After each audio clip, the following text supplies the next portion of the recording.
My name is Savannah Parton, and I'm doing my literature presentation on the story sequencing strategy with the book The Very Hungry Caterpillar. Story sequencing is a strategy that helps students engage in the story The Very Hungry Caterpillar. For this project, I focused on the strategy of story sequencing. This strategy is used with The Very Hungry Caterpillar.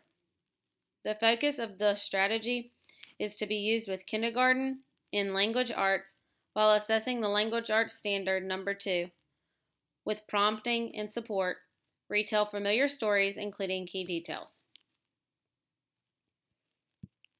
You may ask, what is story sequencing? Well, story sequencing refers to identifying the beginning, middle, and end of the story. Story sequencing allows students to be able to retell the events in a text in the order in which they occurred. When do you use story sequencing? You can use it before reading a text, during reading, and after reading.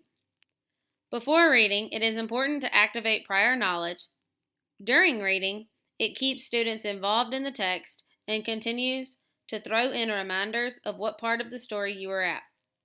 For example, say, "This is the beginning of the story," or "Look, we are now in the middle of the story, and look what has happened." After reading, it is suggested that you model a chart strategy or story card strategy so that students can then sequence a story individually.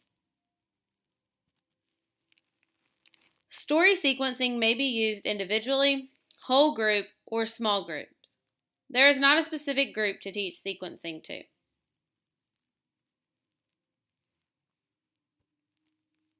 Story sequencing is important because it assists with comprehension of a story, helps students of varied abilities organize information, and is an important component of problem solving across all curriculum. I chose The Very Hungry Caterpillar by Eric Carle as the book to use this strategy with. The Very Hungry Caterpillar is a favorite book of all children. In this book, the caterpillar wakes up on a sunny day in search of some food. He goes through each day of the week eating a different food. In the end, he is extremely full and spins his cocoon. After 14 days, the caterpillar turns into a beautiful butterfly. To use this strategy with this text, before reading, activate students' prior knowledge. Begin by telling students that they will be paying specific attention to the beginning, middle, and end of the story. Begin by having students identify the sequence of events throughout the school day. Use that as an example as to how they will identify the beginning, middle, and end of The Very Hungry Caterpillar. Before reading, you may also show the front cover of the book and ask, "What do you think a hungry caterpillar likes to eat?" During reading, continue to ask questions and make comments such as, "Let's see what happens at the beginning of the story." You may also say, "Okay, now this is the middle of the story." Continue to pause throughout the text to identify the parts of the text.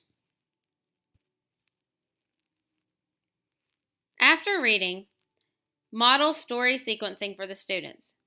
Draw a 3-column chart on the board or chart paper. Label the chart with beginning, middle, and end columns. Think aloud and go back through the book to do a picture walk while saying something like, "What happened at the beginning of the story?" "Well, there was an egg. The caterpillar was born at the beginning. Let me see. I will look back in the book to find out what else happened at the beginning of the story." Students use the story sequencing cards to put the story in order.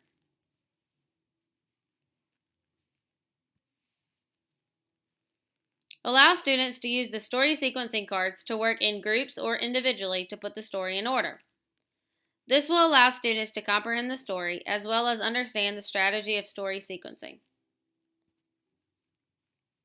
Assess student understanding of this strategy by choosing a different book to ask students to identify the beginning, middle, and end of a story. Allow students to draw pictures of the events in their day to elaborate on the strategy as well. This concludes my literature presentation, and I hope you have a better understanding of the story sequencing strategy. Thank you for listening, and thank you in advance for your feedback.